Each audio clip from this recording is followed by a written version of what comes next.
Vallahi gerçekten öyle bir desteğe ihtiyacımız var biliyorsun. Hayvancılıkta, tarımda büyük bir destek ihtiyacı vardır.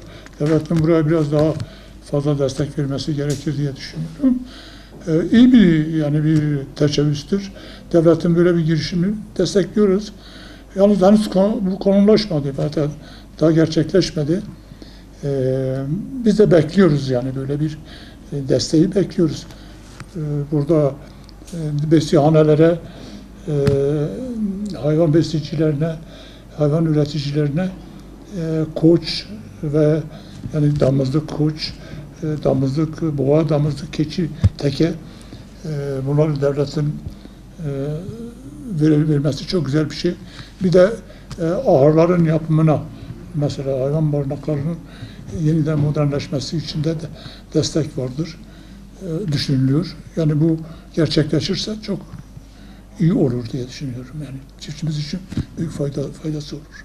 Ya tabii ki yani şimdi bu işi yapan kişiler en azından bu desteklerle biraz daha güçlenecekler.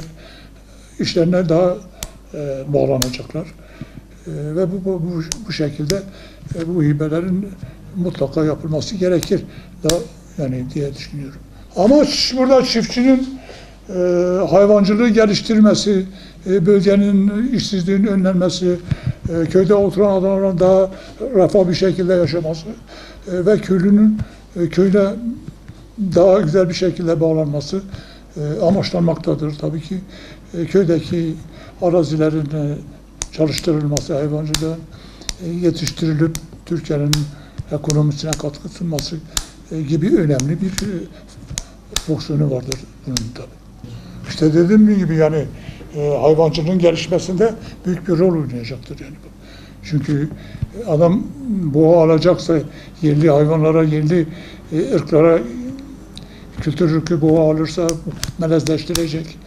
Ondan sonra koç alırsa tabii hayvanların kısır kalmaması için koça ihtiyaç vardır. Keçi besleyenlere keçi teke verilirse bu da destektir yani.